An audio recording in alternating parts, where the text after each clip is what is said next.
ఫిలోమోను బాగా డబ్బు ఉన్నటువంటి వాడు, ధనవంతుడు ఫిలోమోను. ఇతడు పౌలు గారి పరిచర్యలో రక్షించబడ్డాడు. పౌలు గారి పరిచర్యలో రక్షించబడ్డాడు. ఎవరు? ఫిలోమోను. ఈ ఫిలోమోను ఇంటి దగ్గర పనివాడు ఉండేవాడు. ఫిలోమోను ఇంటి దగ్గర ఆ పనివాళ్ళలో ఒక పనివాడు ఒనేసిము. ఈ ఒనేసిము ఎవరు అంటే బానిస. ఆ రోజుల్లో ఇంటి దగ్గర పనులు చేయడానికి బానిసల్ని కొనుక్కునేవారు. కొనుక్కొని 1 సంవత్సరానికో 2 సంవత్సరాలకో 3 సంవత్సరాలకో వాళ్ళు పనికి కుదుర్చుకుని పనిలో పెట్టుకుంటూ ఉండేవారు. అలాగే ఈ ఒనేసిము ఫిలోమోను దగ్గర పని చేస్తూ ఉన్నాడు.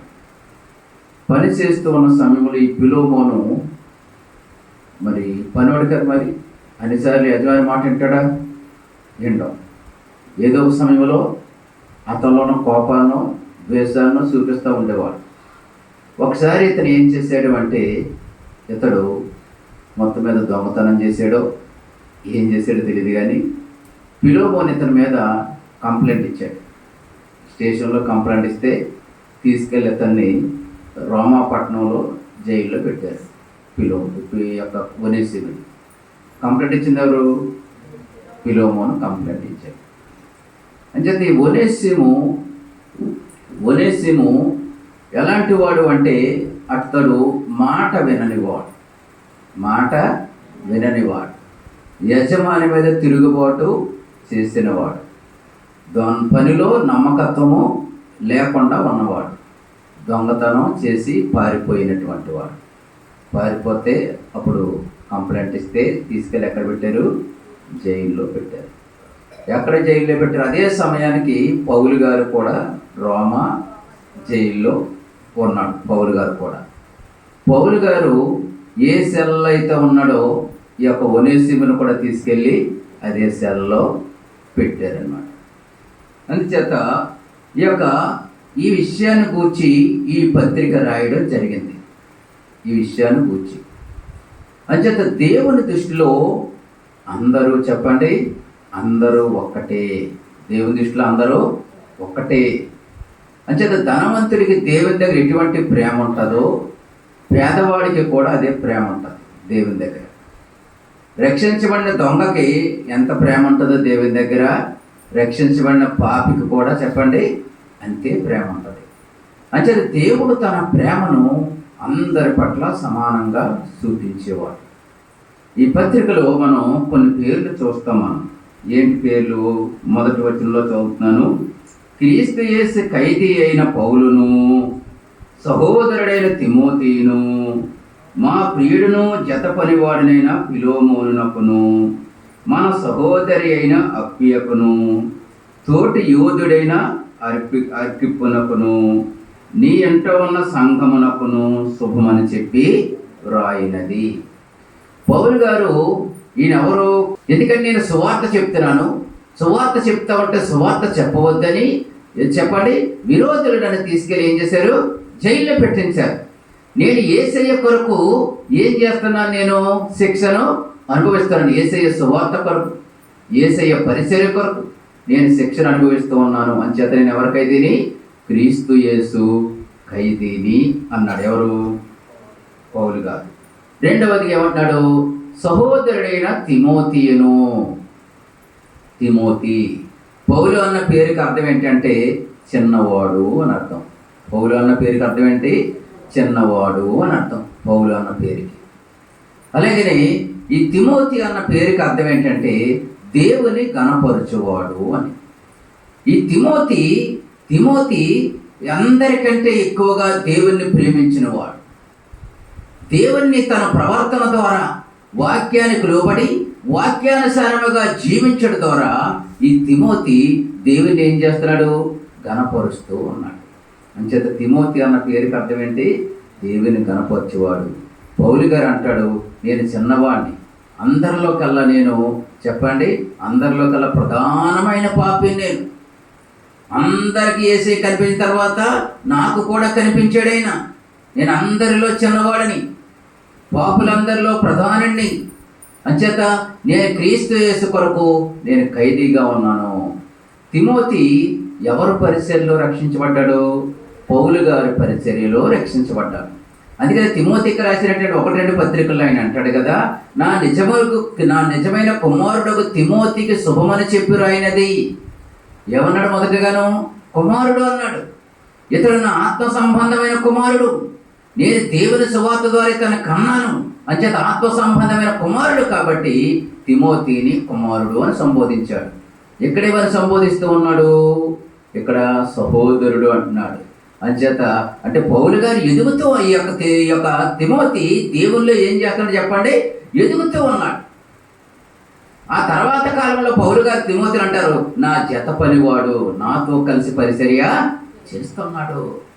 ఎంత చక్కగా ఎదిగాడు తిమోతి దేవుల్లో చెప్పండి. పౌలు గారి యొక్క శిష్యరకంలో ఎంత చక్కగా ఎదుగుతున్నాడో చూడండి.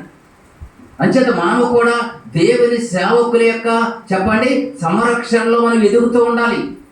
ఎదుగుతూ ఉంటే అంతకంతకు ఎదుగుతూ ఉంటే ఆత్మ సంబంధమైన అభివృద్ధి ఎప్పుడైతే సేవకుడు గమనిస్తాడో మనల్కి మరొక పని అప్పగించి దేవుళ్ళో మనం ప్రోత్సహించేవారుగా ఉంటారు దేవుని సేవకులు. దేవునికి స్తోత్రం కలుగునుగాక. హల్లెలూయా.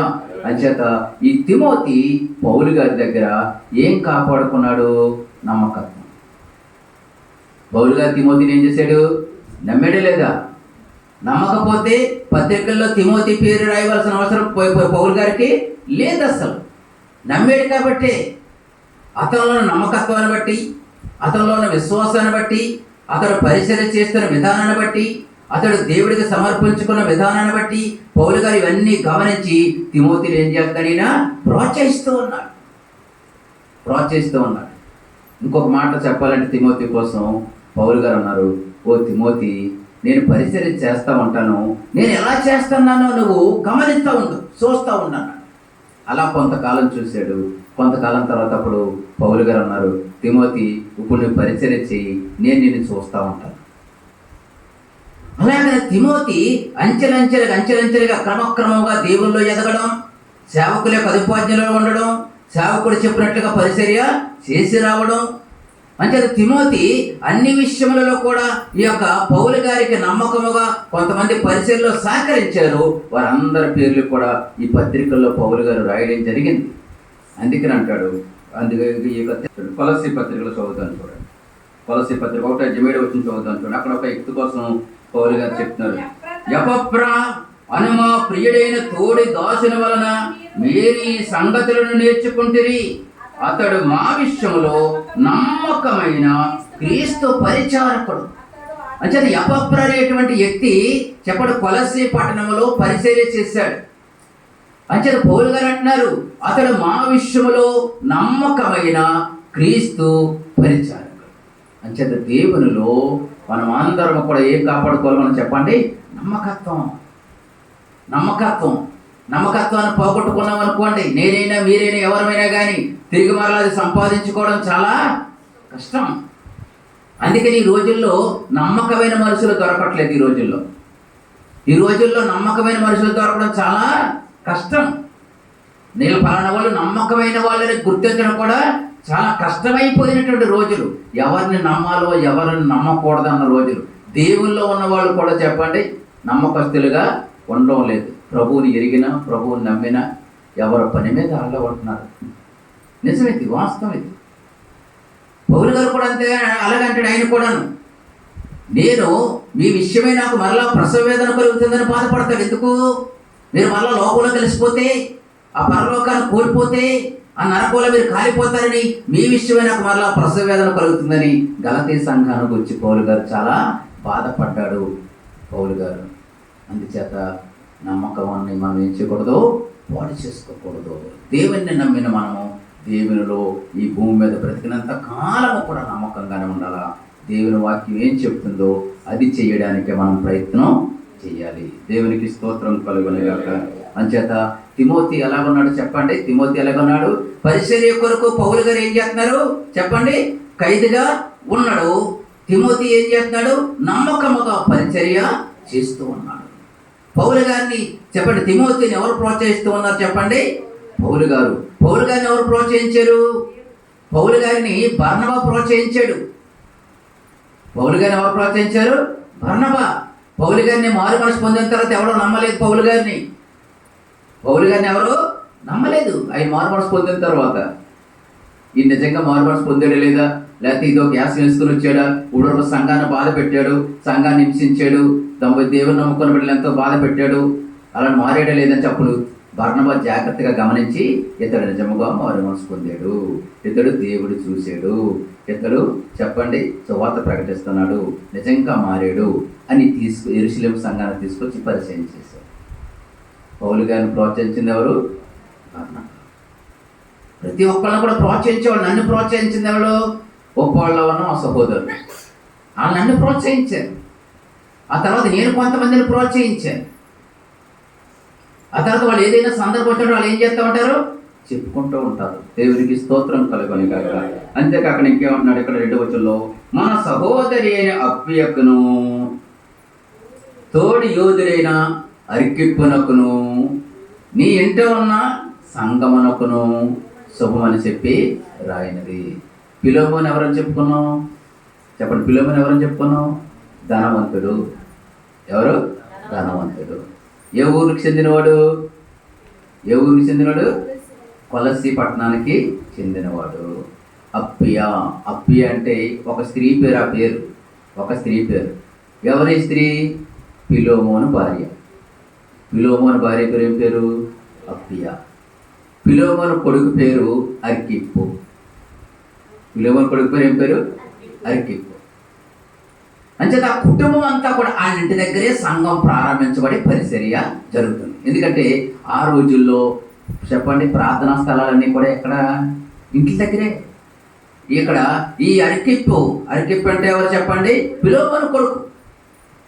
అంటే ఆ ముగ్గురు కూడా ఏం చేస్తున్నారు? వాళ్ళు దేవుని పరిచర్య చేస్తున్నారు. ఈ అర్కిప్పు అనేటువంటి అతను పరిచర్యలో చాలా ఎక్కువగా పరిచర్య చేసినటువంటి వాడు. కొలస్సీ పత్రికలో కూడా ఇతని మాట ఇతని కోసం రాయబడి ఉంటుంది. అంచేత ఆ కుటుంబం అంతా కూడా దేవుని పరిచర్య చేస్తూ ఉన్నటువంటి కుటుంబం. అంచేత పౌలు గారు వాళ్ళందరి పేర్లు ప్రస్తావన చేస్తూ పరిచర్య చక్కగా చేయండి అని వాళ్ళు ఏం చేస్తున్నాడు? ప్రోత్సహిస్తూ ఉన్నాడు. మొదట ఈ మాటలన్నీ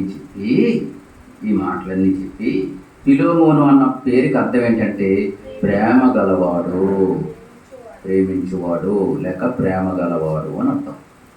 ఎలా ఎంతటి ప్రేమ కలిగిన వాడు? 4 నుంచి 6 వచనాలు కలిపి ఉన్నాయి, చదువుతాను చూడండి. నీ ప్రేమను కూర్చియు ప్రభువైన యేసు ఎడలను సమస్త పరిశుద్ధ ఎడలను నీకు కలిగిన విశ్వాసమును కూర్చియు నేను విని నా ప్రార్థనలందు నీ నిమిత్తము విజ్ఞాపన చేయుచు ఎల్లప్పుడూ నా దేవునికి కృతజ్ఞతాస్తుతులు చెల్లించుచు క్రీస్తుని బట్టి మీ అందున్న ప్రతి శ్రేష్టమైన వరము విషయమై నీవు అనుభవపూర్వకంగా ఎరుగుట వలన ఇతరుని విశ్వాసమునందు పాలివారవుటని కార్యకారి కావలేనని వేడుకొనిచ్చు ఉన్నాను. అంచేత పౌలు గారు ఏం చేస్తున్నాడు? మొదటగా ఈ పిలోమోన్ని మెచ్చుకుంటున్నాడు. ఏం చేస్తున్నాడు? మెచ్చుకుంటున్నాడు. నీ ప్రేమను కూర్చి ప్రభువైన యేసు ఎడలను సమస్త పరిశుద్ధులను నీకు కలిగిన విశ్వాసమును కూర్చియు.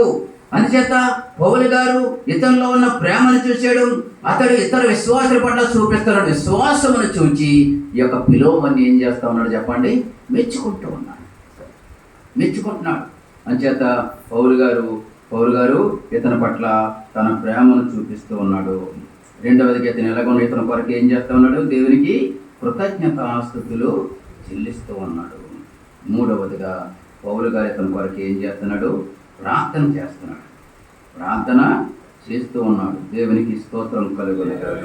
7వ వచనం, సహోదరుడా పరిశుద్ధుల హృదయములు నీ మూలముగా విశ్రాంతి పొందినందున నీ ప్రేమను బట్టి నాకు విశేషమైన ఆనందమును ఆదరణయు కలిగెను. దేవునికి స్తోత్రం.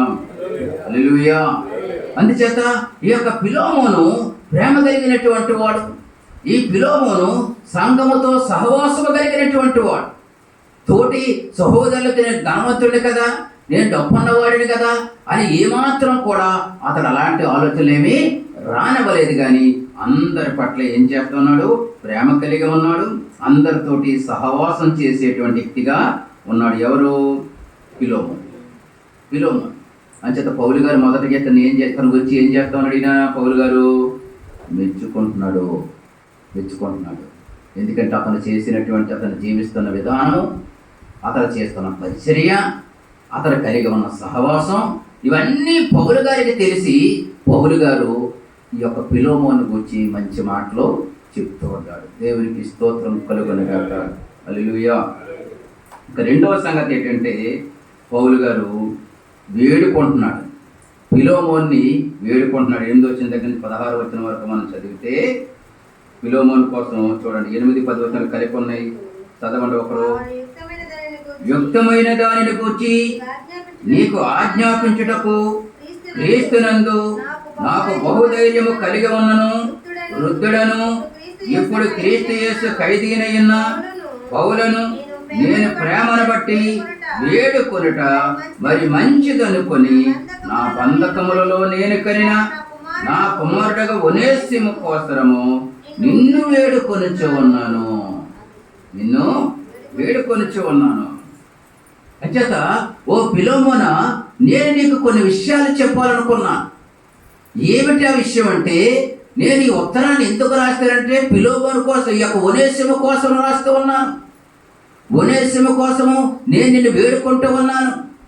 ఈ ఒనేసిము ఇది వరకు అతడు మంచివాడు కాదు. ఇది వరకు అతడు చెప్పండి మంచి స్వభావం కలిగిన వాడు కాదు. ఇది వరకు అతడు దొంగ.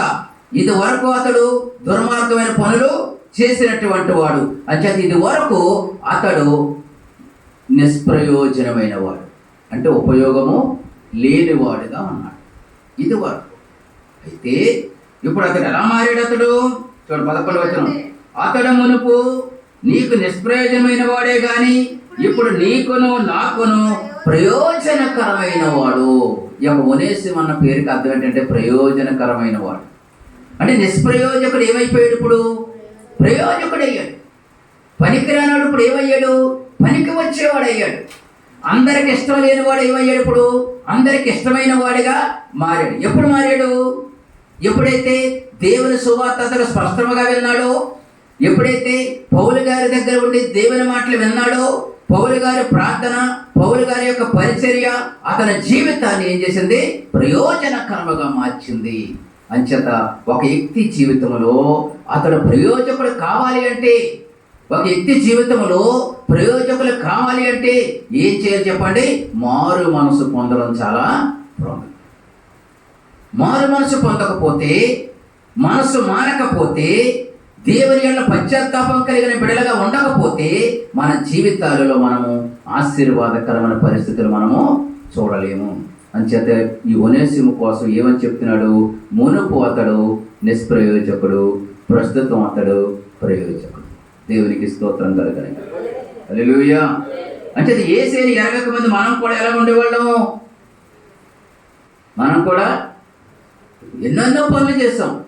మరి యేసుని ఎరిగిన తర్వాత చెప్పండి, ఏదన్నా చెడు మాట్లాడాలన్నా, చెడు చూడాలి అన్నా, చెడు వినాలి అన్నా, చెడు జరిగే స్థలాలకి వెళ్ళాలి అన్నా మనకి ఏం కలుగుతుంది? ఇప్పుడు భయం వేస్తుంది. ఎందుకంటే దేవుడు నన్ను గద్దెంతాడు, దేవుడు నన్ను శిక్షిస్తాడు, దేవునికి ఇష్టమైన స్థలాలకు వెళ్ళకూడదు, దేవునికి ఇష్టం లేని చూడకూడదు, దేవునికి ఇష్టమైన పనులు చెయ్యకూడదు. ఒకప్పుడు ఈ ఒనేసిముకి ఏమీ లేదు, భయము లేదు. కాబట్టి ఇష్టానుసారంగా చేశాడు, ఇష్టానుసారంగా జీవించి ఎక్కడికి వచ్చాడు? జైలుకి వెళ్ళాడు. కానీ జైల్లో ఎక్కడికి వెళ్ళాలో అక్కడికి వెళ్ళాడు. సరైన వ్యక్తి దగ్గరికి వెళ్ళాడు. సరైన వ్యక్తి ఎవరు అక్కడ జైల్లో? పౌలు గారే. ఆ తర్వాత నీ పేరేంటి అని అడుగుండొచ్చు. నా పేరు ఒనేసిము అండి. ఎందుకు వచ్చావు ఇక్కడికి? నా యజమాని దగ్గర దొంగతనం చేసి పారిపోయానండి, నా యజమాని కంప్లైంట్ ఇచ్చాడండి, నన్ను ఈ సరసాల్లో వేశారండి. నువ్వు తప్పు చేసావా, అందుకోసం శిక్షగా వచ్చావా నువ్వు? మరి మీరెందుకు వచ్చారండి? నేను యేసుక్రీస్తు కోసం సువార్త చెప్తున్నాను. యేసుక్రీస్తు కోసం సువార్త చెప్తుంటే ఆ సువార్త చెప్పొద్దని నా మీద కొంతమంది లేనిపోయినవి చెప్తే నన్ను జైల్లో పెట్టారు. అయితే యేసుక్రీస్తు ఎవరండి? మొత్తం సువార్త అంతా చెప్పడం ప్రారంభించాడు. సువార్త అంతా అన్నాడు. నువ్వు ఎక్కడ ఏ ఊరు నీది అన్నాడు. నాది కొలస్సీ పట్టణం అన్నాడు. ఎక్కడుండేవాడు అన్నాడు. ఫిలెమోను దగ్గర ఉండేవాడు. ఫిలెమోను దగ్గర, ఫిలెమోను ఎవరో కదే నాకు తెలుసు, బాగా తెలుసు. ఫిలెమోను నాకు బాగా తెలుసు. ఫిలెమోను కూడా మారు మనసు పొందాడు, రక్షణ పొందాడు. అతడు దేవుని పనిలో సహకరిస్తూ ఉన్నాడు. ఆ ఫిలెమోను దగ్గర నుంచి కదా వచ్చేసావు, నీకేం పర్లేదు, నువ్వేం భయపడకు, నేను మళ్ళీ నిన్ను అక్కడికి పంపిస్తానులే, నిన్నేమనలే.